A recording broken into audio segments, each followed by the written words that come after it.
بأجمل معاني الشكر والتقدير والفخر والاعتزاز. شيلة كتب كلماتها أبو صادق عبد الحليم الزكري، وموجهة للشيخ فهد عامر، وذلك على دعمه السخي والمتواصل في كل المشاريع الخيرية بما فيهم طريق الشعر ودار الخزاعي وعين مريم وسوق نادب وطريق جربة البيت عزلة إرياب كتاب ومسجد الدعوة كتاب، ودعمه الغير محدود في جميع المشاريع الخيرية الأخرى، سائلا المولى عز وجل يجزيه خيرا، وأن يشفي بها مرضاهم ويرحم بها موتاهم، وأن يحفظ أولاده، فمن لا يشكر الناس لا يشكر الله. أداء شاعر حصور حمير مطهر كنداش. لفهد الجيد بن عمير أساس الموعدن النادر، تزف اليوم يا طاير إليها اسماء أمانينا.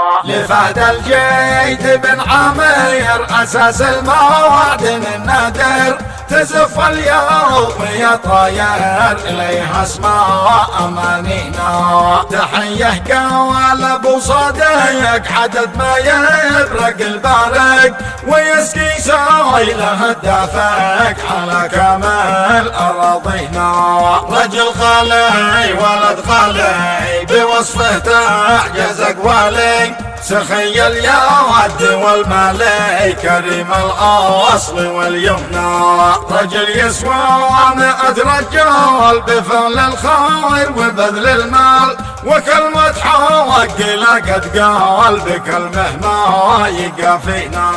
يسابق دايما للخير ومن خيره يفيد الخير، وله بالطيب نفس الساير وقوله قول له معنى. وكم مثله بنفس الصف بكيل ابن الخزاعي كف، بوقت الطوارئ يوقف وله عنوان بساحتنا. رجال العز والنخوة هم التاريخ والثروة، وللمحتاج هم العزوة، وصمم أمن وحدتنا.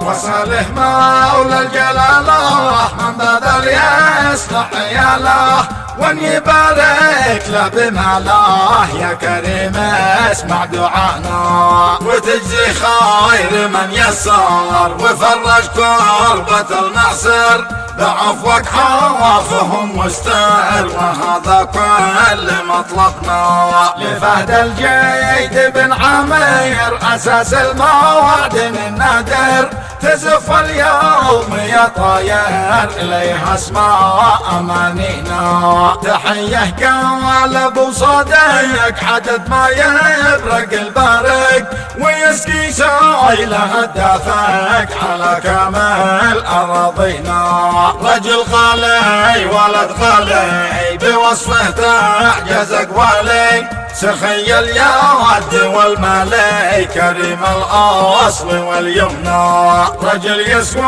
100 رجال بفعل الخير وبذل المال، وكلمة حق لقد قال بكلمه ما يقافينا. يسابق دايما للخير ومن خيره يفيد الخير، وله بالطيب نفس الساير وقوله قول له معنى. وكم مثله بنفس الصف بكيل ابن الخزاعي كف، بوقت الطوارئ يوقف وله عنوان بساحتنا. رجال العز والنخوة هم التاريخ والثروة، وللمحتاج هم العزوة، وصمم أمن وحدتنا. وصله مولى الجلالة من بذل يصلح عياله، وان يبارك له بماله يا كريم اسمع دعانا. وتجزي خير من يسر وفرج كربة المعسر، بعفوك عوافهم مستر وهذا كل مطلبنا. ختم القول يا سامع لقولي ترجم الواقع، وصلينا على الشفاع رسول الله قدوتنا. صلوات ربي عليه.